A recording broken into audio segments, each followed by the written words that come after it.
राम राम बच्चा लोग। उम्मीद करता नहीं कि मन लगा के पढ़ाई लिखाई कर सकब। अब मम्मी पापा के बात तो मानते हो कब। आज तालु खातिर एगो बहुत मजेदार कहानी लेके आयल हूँ। ये कहानी बताई कि एकता में कितना शक्ति होला।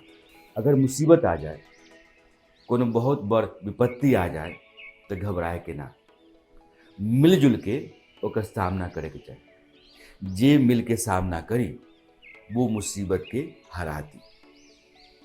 एक बार एगो जंगल में ऐसने एगो समस्या खड़ा हो गई। सारा जानवर मुसीबत में, दिन रात के डर, जिंदगी बचावे के कोनो रास्ता ना मिले। आखिर में एगो आइडिया आए और वो आइडिया से वो सारा जानवर के जिंदगी बदल गई।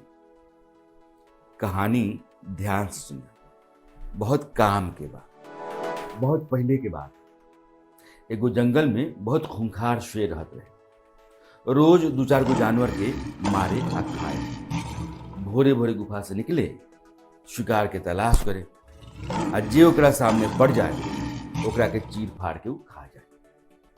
रोज दो चार गो जानवर के मौत हो जाए। जंगल के सारा जानवर के भीतर अपना मौत के डर बैठ गए। सब थर थर कांपे कि पता ना केकर नंबर कब आ जाए। जंगल के सारा जानवर आपस में बैठ के इहे बतियावस कि देखो जिंदगी कहाँ आ गई बा। एगो शेर हमनी के जान पर बनल बा। बेचारे जितना बतियावे लोग, लेकिन डर अंदर से जाए ना। बहुत देर तक आपस में चर्चा कैला के बाद उ लोग रास्ता निकललक। शेर का लगे गई लोग आ कहलक लोग कि सुनी, रौरा तो रोज खाए के बा, तो हमनी के एगो काम करें सर, एगो जानवर रोज रौरा खातिर हमनी के भेज दें, अपन शिकार करें, पेट भर लें। शेर सारा के चेहरा देखलक, सबका चेहरा पर डर, बड़ा खुशी। जंगल के राजा ई होला। सब थर थर थर थर का पता सब, लेकिन ना, तो उन्हीं की बात हम ना माने। हम जैसे मारे नहीं रोज, वैसे ही मारे आ खाएं। बेचारा सारा जानवर जंगल के मन उदास करके लौट आई लोग। बाकी दिमाग में रहे कि कुछ न कुछ उपाय तो निकाल ही के पड़ी। एंगा रोज डर डर के जिए से तो मरल अच्छा बा। शेर अपन शिकार कर जाए। एक दिन जंगल के जानवर लोग फिर इकट्ठा भइल लोग। कहलक लोग कि ऐसे काम ना चले। एक दूसरा के मुंह ताक आई सोच के केकर टाइम कब आवता।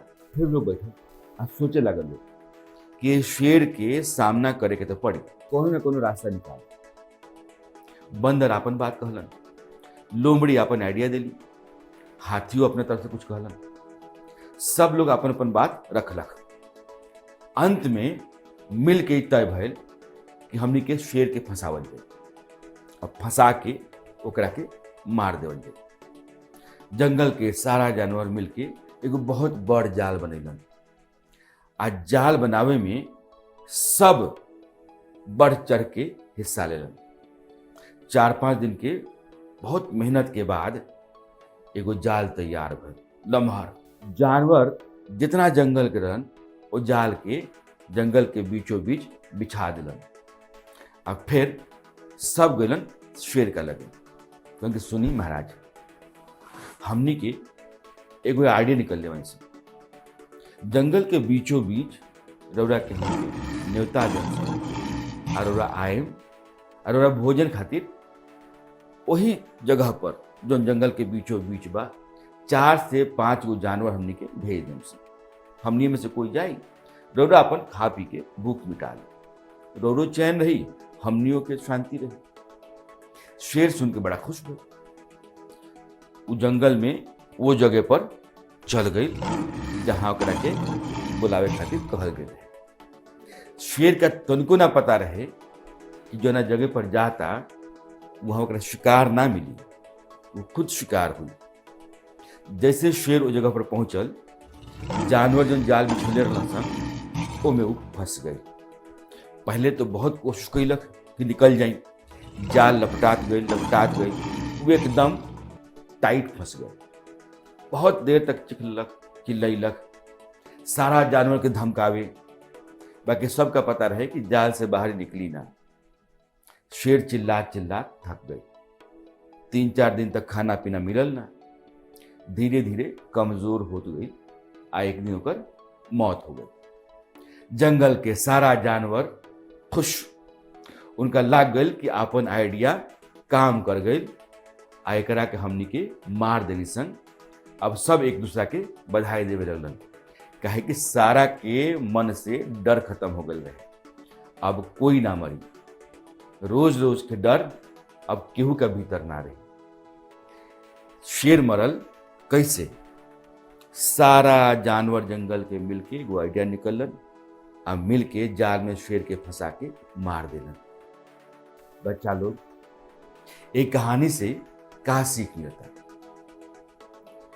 कहानी जितना होला अपना आप में एगो सीख लेके रहेला, और ओकरा के गांठ बांध के जीवन में रखे के चाहिए, काम आई।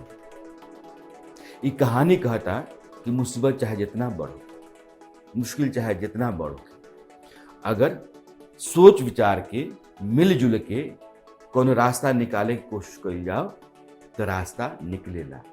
घबराए के ना चाहिए। अपना परिवार के, साथी के एकजुट करके मिल के मुसीबत के सामना करे के चाहिए। जे ऐसन करेला ओकर जीत पक्का होला। उम्मीद करतानी कि कहानी अच्छा लागल। अगला बार आए तो एगो सने शानदार, बेहतरीन, बढ़िया कहानी सुनाए। तो हमरा के दविदा। राम राम।